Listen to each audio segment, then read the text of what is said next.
Ay, nandyan ba si Ray? Hindi kita nakita. Ray Lanyana is behind the camera. He's not behind the wall. Nandun naman si Leo. May Okay, kinalaman sa career ko. Oh, so second guest na lang. Andito si Ray eh. He's not behind the wall. Sa aking career, singing career, hindi kaya si Ma'am Wilma ba yan? Sino ba yan? Career ko. Matagal na raw. Matagal na. Sa career ko. Kinalaman sa career. Naging partner ko ba? I'm not so sure eh. No. Yung pangalawa, yung pangalawa. Pangalawa Sige. na lang. Okay. Hanga siya sa iyong paging matinik when it comes to the girls. Talagang magkadugo daw kayo. So, lalaki siya? Sana. Hanga siya sa... paano ko namang hula? Oh, lalaki daw, sabi. Artista yan? Artista? Daming clues. Tao, gamit? Tao? Ha? Tao, Hindi to tao, Pinoy henyo. yung driver ko, si Jolo. Si Jolo, okay. Oh. Third guess. Oh. Ito, galing pang ibang continent. At Ibang continent. sinabi niya kanina, wait. Ibang continent? Australia is another continent, Yes, diba? it is. Kaya lang, ang galing mag-Tagalog eh. So... Ba't si Michelle, magaling din naman mag-Tagalog? Pero hindi naman siya ganun. Hindi naman ganun. Pwede... Tumatawag ba ito from overseas? Andyan lang Hindi, siya. nandito siya, behind the wall. Pambihira naman. Ang hirap. Ibang continent, alam ko na. Si Brad Pitt yan.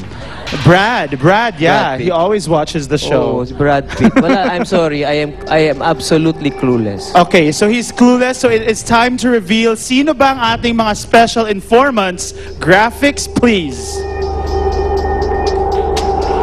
Ayun! Of course, RC Baltazar, Julian Alcacid, and Sino the one yung and only Miss pangatlo? Regine. Sino yung pangatlo? Sino yung number 3? Ayan. Si Regine? Ayan, patay ka. Hindi ka bading, honey. Pamangkin ko to. Oo. At si Ayan, RC Baltasar, yung manager ko. Nung araw. So bakla pala ako, ha? So, tingin mo pala, bading ako. Ganyan, ayun na yan. Alam mo, dahil sa inyo, yan, nag-aaway na yung dalawa. Yung pamangkin ko yan, magaling mag-gitara yan, ha? Akala mo si Mang Jolo. Artistahin, di ba? Artistahin. RC, thank you. Ayan, Si RC ang maraming nag-discover sa akin. Yes, Ayan, no? yes. At dahil hindi mo nasagot, at dahil hindi mo nahulaan, you have to answer the ultimate question, which is... Oy. Eto na, I'll read it to you. Alam mo naman na hinihintay ng mga fans nyo ni Regine na bumuo na kayo ng pamilya. Ayan, zoom in.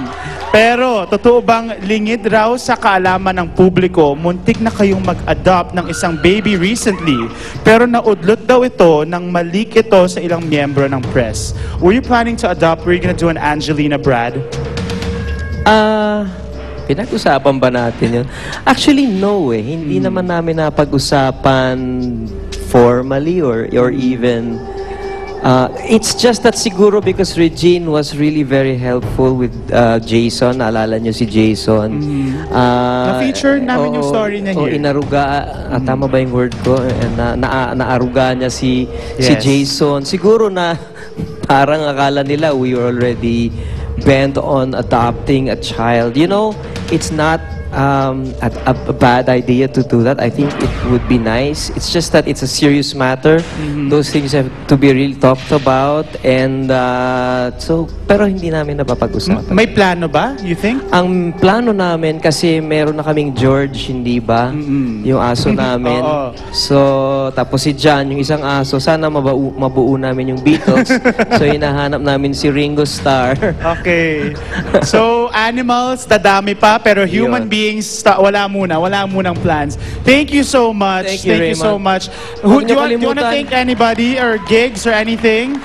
No, I really would like to invite lahat po ng mga kapuso bukas na po ang Hole in the Wall. Ayan, exciting. Bago po mag 24 oras, isa po yung napakasayang game show. Napanood yun na yan last season, hindi po ba last year? So it's Ngayon, bagong-bago na.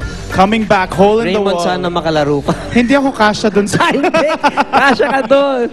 And also, of course, to the diva herself, Miss Regine Velasquez, thank you for guesting. Thank you also. And please watch Diva every day. Kasama din si Raymond. Yes. Thank you for guesting, Raymond. Thank you, thank you. At Hi, ito yung Baba. set na ginagamit namin doon. Pero Miss Reg, ikaw na lang tatanungin ko, did you give a gift to Mr. Ogie Alcacid na kotse daw? Hindi ko alam. But was there a reason for you to give him a gift? Kasi I've been, minsan naman parang masarap lang magbigay ng gift kahit walang okasyon.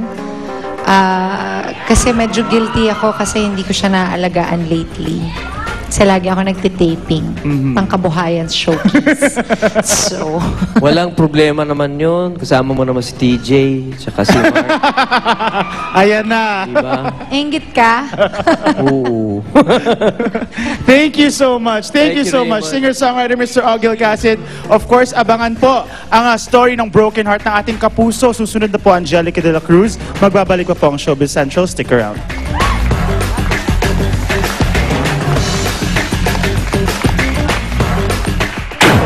Yung Mr. M ba, siya pa rin? Secret. Oh. Si Rufa May Quinto, ilalantad na ba ang tunay na pagkatao ng isang Mr. M? Si babae, handa na rin ilantad ang mga dahilan daw ng pagwawakas ng kanyang relasyon sa kanyang itinuturing na Prince Charming. Susunod na ang pusong patuloy na lumuluha. Angelica de la Cruz, live